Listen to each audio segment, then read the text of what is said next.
रामप्रसादने लावली कुल्फीची नवीन दुकान.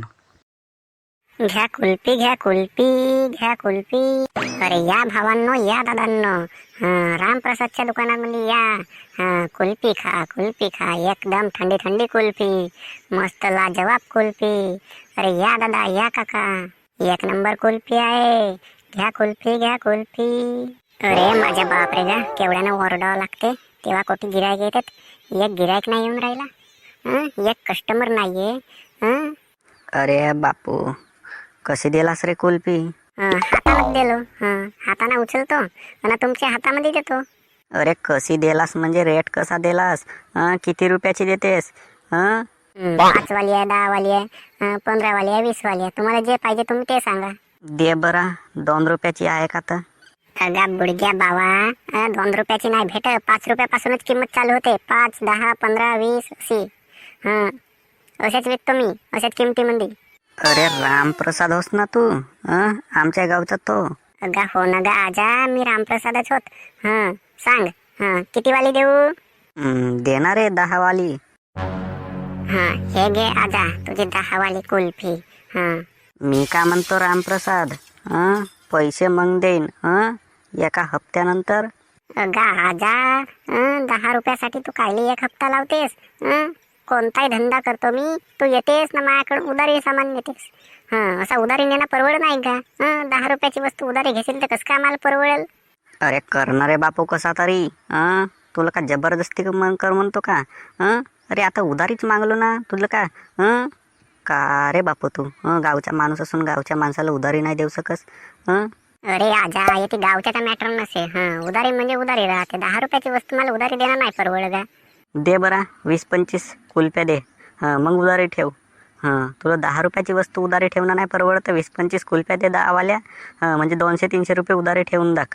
अगं का आजा, तू ह्या कुल्फीचे 10 रुपये नाही देऊ शकस, मग का 200-300 रुपये देशील का तू? अरे तूच म्हणतेस का 10 रुपयाची उधारी ठेवणं नाही परवड, म्हणून म्हणला का जास्त उधारी ठेवू. म्हणून म्हणतो 20-25 कुल्फ्या देऊन दाख, म्हणजे नाही का 200-250-300 रुपयाची उधारी राहून जाते. अरे बापरे गा, तुझे विचारच होत. चल बरं आजा, नको देऊस, एका हप्त्याच्या नंतरच देतो 10 रुपये. तू आणखी 20-25 कुल्फ्या नेलास, देतेस का नाही देस? 10 रुपयासाठीच तर हिचकीच करतेस. चल बरं ठीक आहे, मग भेटू. आजा म्हणावा ना उगा राहा. 10 रुपयाची वस्तू उधारी नेलन, याला देण्याच नाही परवडत होती. रामप्रसादची लोक करतात कुल्फीच्या दुकानात येऊन टाइमपास. अरे कसं का म्हणतेस रामप्रसाद? कशी का लावलास कुल्फीची दुकान? अरे काही पोटा पाण्याचा सवाल आहे ना गा, म्हणून काहीतरी धंदा करावा म्हणून लावलो. कशी लावीन गा?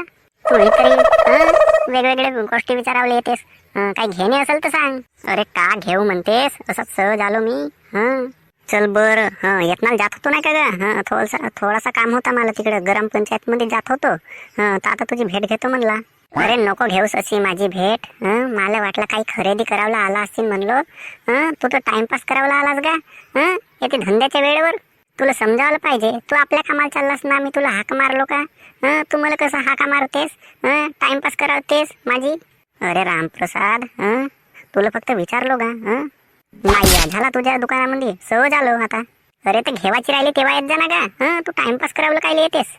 अरे नाही या ना तुझ्या दुकानामध्ये, कायले एवढ्यानं ओरडतेस?